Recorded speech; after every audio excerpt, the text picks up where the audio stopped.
Hi, my name is Jennifer. I like ideas that simplify life.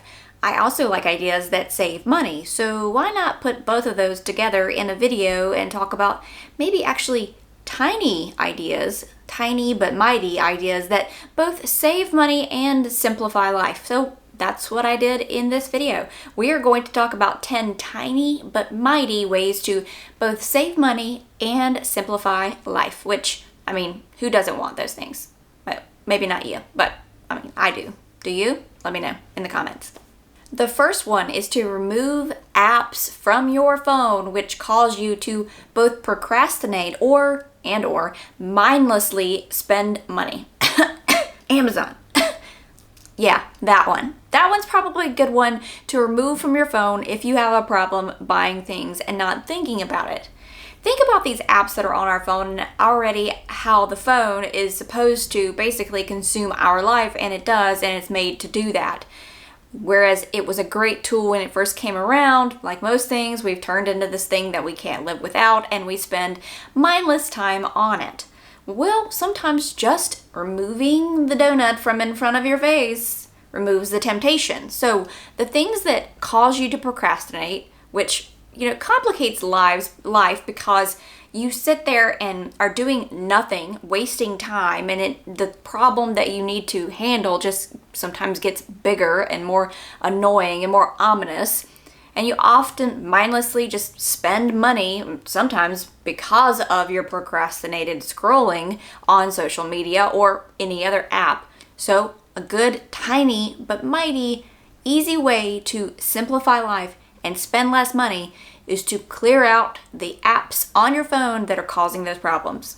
Number 2 is to embrace your style and own it. Dress for you. Now, there's also the thought of dress to impress, most specifically at work. Now, we can all see that the way people dress has gone down from, going out in nice pressed clothing even during the Great Depression to, leggings and t-shirts being acceptable at work. But if they are, they are. Now, you might have also heard the phrase, dress for the job you want, not the job you have. So, there is some psychology behind trying to dress a little bit better, you feel better, you do better. Now, that being said, embrace a style. Why? Because it simplifies life. You spend less money. You aren't trying to chase the next trend. You own it. If you are the person that wears only black and white, then you only wear black and white. If you're the person that wears only bold, bright colors, then you're the person that wears bold, bright colors. Number 3 is to turn off notifications, both on your phone and on your computer. Notifications, again, it's one of those things that is made to distract you. If you've ever been driving and you've heard your text ping on your phone, in your purse, or where you can't get to it, that annoying thought of who is that? What could that be? I might need to get that is on your mind until you check your phone. That is what these notifications do. Even if it's not a noise that goes off on your phone, but it is, that top of the phone where it shows the little envelope for you have an email, and then the little speak bubble for your text messages, and this for, hey, there's an alert in your Amazon account because something dropped in price. We have so much that's vying for our attention, and it's stressing us out. This is a simple way. You just go into the settings on your phone, and for me, I have everything silenced as far as on my phone as far as notifications, other than 2 things: text messages and voicemails. That is the only thing my phone alerts me to that has come up on my phone. If I want to check my email on my email app on my phone, then I have to go into that.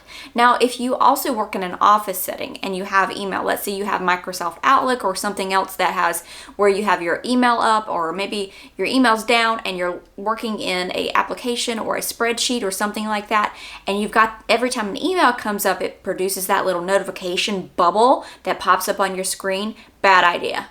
If you're really intent, you've got 2 cells in Excel spreadsheet and you can't figure out why the math isn't mathing, you know what I'm talking about, if you know what I'm talking about. And then this pops up out of the corner of your eye, you see it's from that person, that one person that has something you don't want to hear. Your whole day is just screwed. It's just completely off kilter. Turn off your notifications even on your email. I even have, you know how you have your email bar at the bottom of your computer screen? It doesn't even have a red thing or any alert to let me know there is a new email. That is how much sometimes I have to focus in an application or in maybe Excel, and I can't have that distraction. I will set aside specific times to go in and check those items. Number 4 is to evaluate your commitments and remove at least one.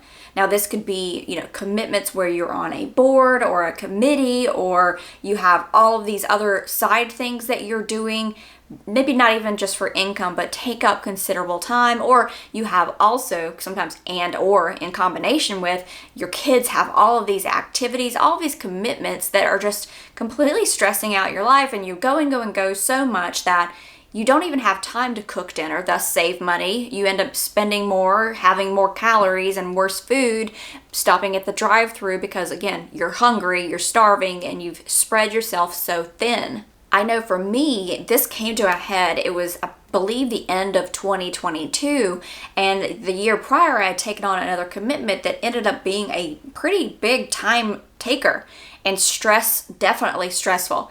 So I finally said, no, I cannot do this. I know other people can handle this. I'm removing this one item off of my list. And I know specifically removing that one thing is what helped me in both, number 1, work better in my job. Number 2, do better in my side job, which is here on YouTube, be able to put more time towards it. Thus, if you haven't seen the video yet, we paid off our mortgage in 6 years. This really helped accelerate that process. We paid it off a year past or before the goal that we had that we thought we could get to. And I think this was a key point that helped me focus more clearly on the one or two things that were moving me along than stretching myself too thin. Number 5 is one that has to do with shopping. If you impulsively buy too much, you like to go shopping and browse, even if it's just thrifting. You, believe it or not, you can go and spend a lot of money thrifting, buying a lot of things that you don't necessarily need because they look like good deals, and then bringing them home, storing them. When you have a house and you have things in it, you're technically paying to store the things that you have. So the initial cost isn't the only cost, is what I'm saying. Then you've got all this clutter, which is stressing you out even more, which is not simplifying your life or helping you save money. So my tip here for number 5 is to pick something up, appreciate it, and put it back. You can admire, you can appreciate instead of buying. I talk about this story where I was in a store however many years ago, and I heard this person say, "Oh my goodness, it is just so cute. I have no idea where I'm going to put it, but I have to have it. It is so cute." So in the cart it went, out the door it went, without a home within the home of the person buying it. You can admire something and not have to buy it. This is a great way to be able to do that little, just walking into a store if you have extra time or you enjoy doing that type of thing, but not spending money. Number 6 is to reduce your goals. The reason you want to do this is you want to narrow and focus. People say that you can't multitask on things, like you can't watch TV and write a report. Well, I think that multiple goals is the same racetrack, basically, meaning the same timeline can cause you to reach neither as fast as you could if you were racing one. So you've got 5 goals here on the racetrack, let's say a horse racing track. I don't know why my brain goes to that. But if you're trying to race them all at one time and you are the one that's doing the racing, meaning, what do you call those on the horses, jockeys? You are the one jockey that's trying to get the 4 horses down the track. That's going to be a lot more difficult than if you only had 2 or maybe even 1. Sometimes you can't do everything you want or you think you want at one time. Sometimes it is more beneficial for the timeline of everything to focus on 1 or 2 things, the 1 or 2 things that are at the top of your list. Number 7 is to stop complaining. Now, I'm not saying that some complaints aren't valid, but I'm talking specifically about that one person, and maybe that's you and you haven't even realized it yet. Or maybe you can definitely name 1 or 2 people that do this. But the person who constantly complaints. That's all. I mean, you end up stopping, you're out wherever, you see this person and you know the complaints are going to come right out of their mouth. It's got to be a negative story. That's all it's going to be. It's just a complaint. If that is just, it's self-absorbed. It's only thinking about you and the negative stuff around you and putting that on somebody else. And some people might act like they care at the moment. They might even try to give you advice on how to solve the problem the first 1 or 2 times, even though you really don't actually want the advice. You're just complaining for the sake of complaining. But it won't be long before those people start pulling away from you and your circle of friends or acquaintances starts to get much smaller, because it's the same story over and over with having conversations with this person. The thing about the constant complaining is it's not results oriented. It does not help in a positive way. What does is action. Action helps. There are so many people that like to complain, but very few would actually put in action to cause a change to correct what they're complaining about. So just give you an idea. Let's say somebody is upset about the decisions a committee or a board is making on something. Well, rather than running for that committee or running for that board in the future when a position comes open, they just complain. Why not say, you know what, this is the change that I need to see happen. I'm going to put my hat in and see where it goes. When you take action and become responsible, you can start making moves to improve your situation, to improve others' situations, rather than just complaining. So it's going to simplify things over time because you're removing that complaint and you're taking action. Therefore, the negative thought or negative feeling or the bad thing about one thing doesn't continue on for, into eternity. You've got to stop to it at some point, and you've made a change, but you have to take action to do so. We're going to get way more practical with number 8. Definitely a way to simplify life and certainly a way to save money, and it is to spend more time at home. I mean, I don't need to tell you that prices have gone ridiculous, that most average inflation has gone up over the last few years, over 20%. Some larger percentages, depending upon the category that you break out, but the average is over 20%. That's a lot. I mean, most people haven't gotten 20% raises. So what you're starting to see is people realizing that we can't make do. We can't live the lifestyle that we used to. Well, the cool thing is about your home, whenever you step out the door, the likelihood of having to spend money is, pretty much there. But when you're hanging out at home, when you make your home, decluttered, make it feel relaxing, have things that you can do with family, learn to cook and enjoy your space, you save money. Now, I'm not saying never go out anywhere, never do anything, but spend more time at home. But people buy these huge houses these days, and you never see them at home. I mean, I don't know the purpose. Number 8 is also a very, very, very, very practical one. Simplify, save money. Is eat simply, meal plan, stop eating out as much, make it for special occasions. Now, I have some people that will comment from time to time, perhaps they're in the restaurant industry, and they're saying, stop, Jennifer, don't tell people not to come out to eat because that's how I make money. Me talking about this is not going to stop people from going out to eat, I can assure you. But I'm going to state that if you are super in debt, your expenses are more than your income every month, it's not a good idea to go and spend 300 to 400% more on a meal. Sorry. It's not a good idea for anyone. The restaurant industry will survive. Now, inflation's kind of kicking it in the pants again, but it will survive. People still will go out. You can still go out. Go out for special occasions. Rather than 5, 6, 7 times, some people eat out every single day. Multiple meals.